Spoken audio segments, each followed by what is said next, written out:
Hi there, my name is Tom and I love wrenching on cars. I like all kinds of cars, but prefer turbocharged ones. I've been posting up build stories on my website for a long time, but now I'm trying something new, video.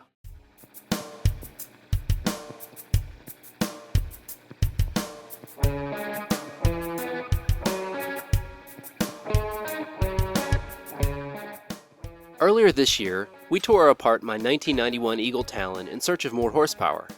To accomplish our goal, we added a bunch of bigger, better fuel components, a new cast stainless steel T3 manifold, a 6266 billet turbocharger from Precision Turbo, and a variety of other small supporting modifications to make it all fit snugly in its new home.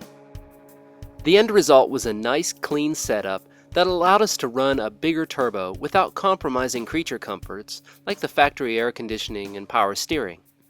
It all added up to a setup that was now 38% more frightening to my wife. Heck, at this point, she won't even look directly at this car, let alone go for a ride in it. But can you blame her? Just listen to this thing.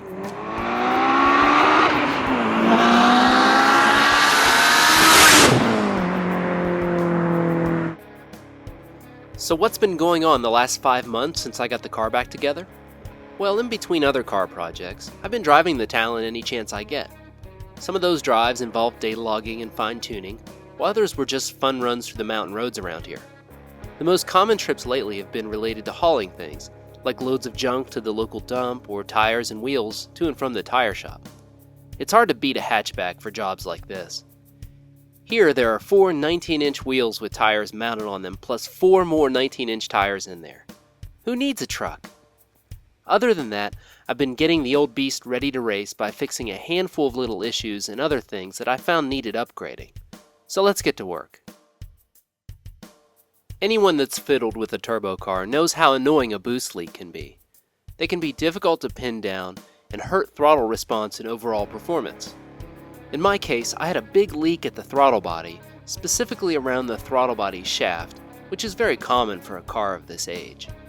To remedy this, I ordered some new factory Mitsubishi throttle shaft seals and got busy installing them.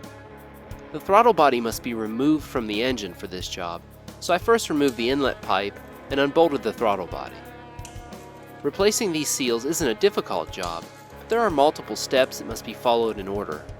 It's best to take your time and snap a few pictures so you don't forget how to put everything back together. Once the throttle body was off the car, I began disassembling it. This starts by removing the 2 throttle plate screws. From there, the throttle position sensor and throttle cable bracket and spring assembly are carefully removed from either end of the throttle shaft.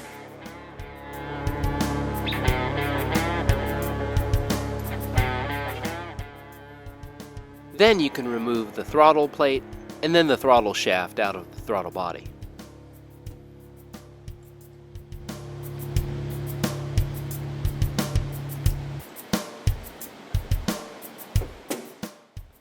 When that's all out of the way, the seals can now be replaced. As you can see, mine were brittle and one even crumbled apart easily. It's no surprise the boost was spilling out all over the place. After reinstalling everything properly, you'll notice nice crisp throttle movement, and best of all, no more leaks. I'm sure some of you are saying, didn't you just replace that fuel filter?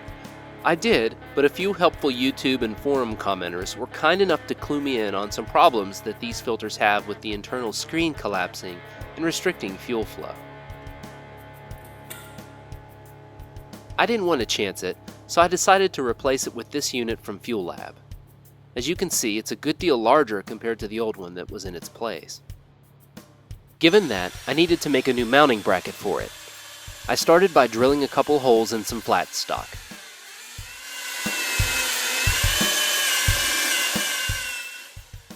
I then trimmed that piece to the proper size with my favorite tool, the Sawzall.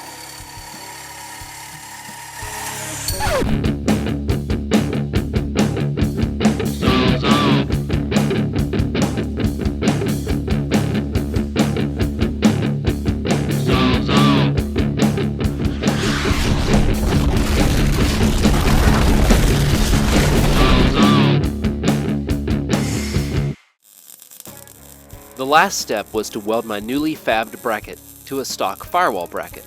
This made for a clean and simple install in the same spot where the old filter was located.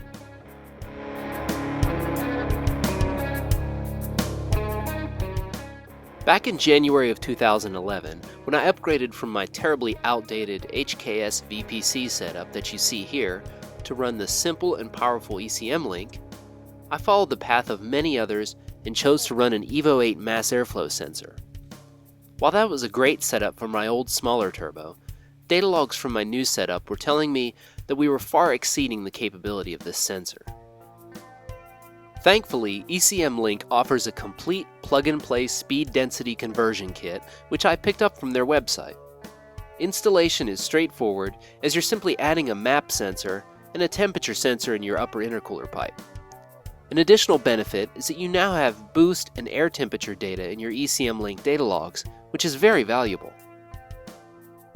The tuning requires a bit of homework, but thanks to the excellent ECMLink wiki, I had all the information I needed to install everything properly and make the necessary changes to the software settings.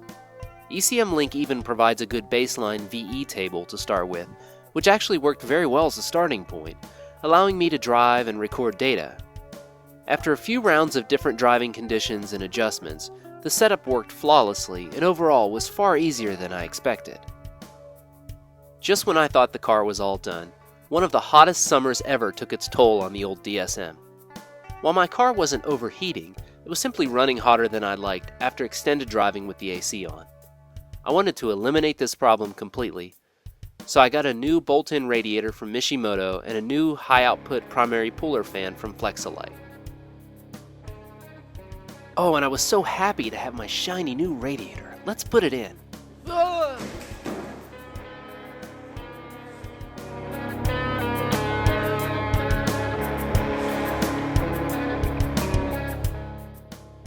Thanks to lots of packing material, the radiator bolted in perfectly.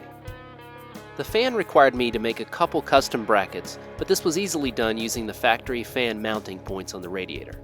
This setup solved my cooling problems and looks pretty good too. After tackling all the little jobs that you've seen so far, I began turning up the boost and becoming more aggressive with my tune. That's when a slight high RPM misfire began making itself known. The ignition system was completely stock, so it was time for an upgrade in that area too.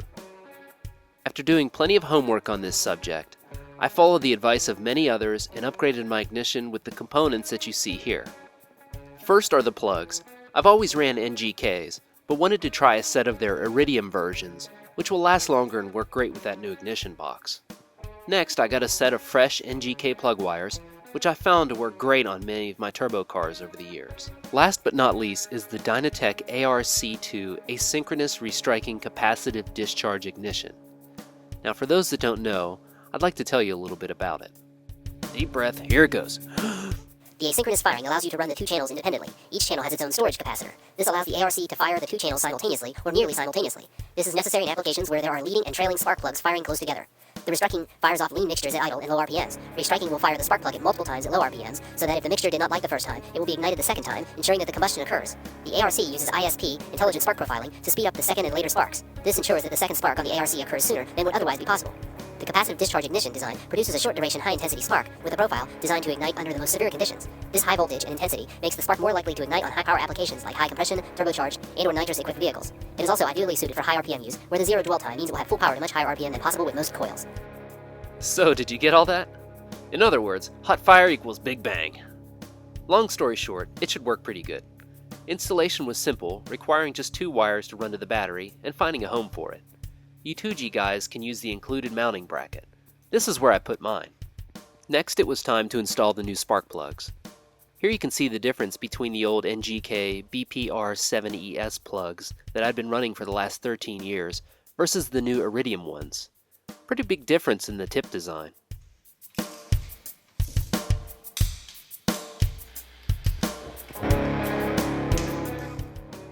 After torquing all of them down, I then got to installing the new NGK wires.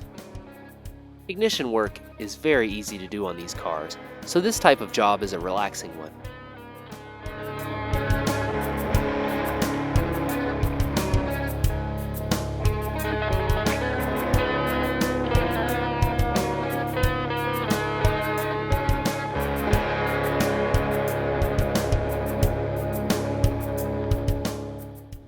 After converting to speed density, there was no reason to run a 3-inch intake pipe any longer. In order to get the most power, and especially since the turbo inlet is 4 inches, it only made sense to upgrade this part too. I started by ordering up a giant 4-inch steel U-bend and some other related parts to build my new intake. The first order of business was cutting the big pipe right down the middle, which required a longer Sawzall blade.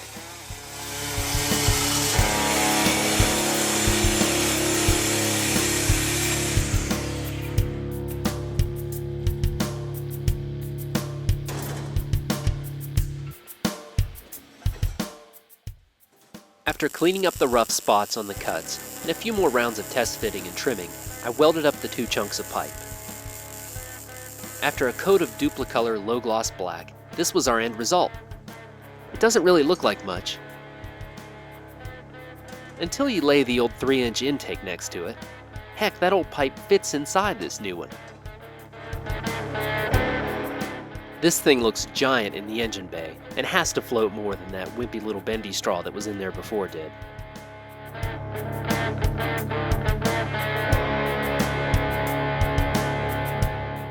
The final job before the Talon would be considered ready to race was to get it up in the air and give it a final complete inspection. Even if you don't put many miles on your car, it's always a good idea to check everything over before any type of racing. I have a checklist that I use so I don't forget anything, and it involves a long list of visual inspections, as well as checking the transmission, transfer case, and rear differential oils. I end up pretty much inspecting the car from bumper to bumper, as I don't want a simple mistake or something I overlooked to cause trouble at the track. Once that was all done, the old Talon was finally ready for a return trip to the drag strip for some shakedown runs, which you'll see in the next video. Thanks for watching, and wish me luck.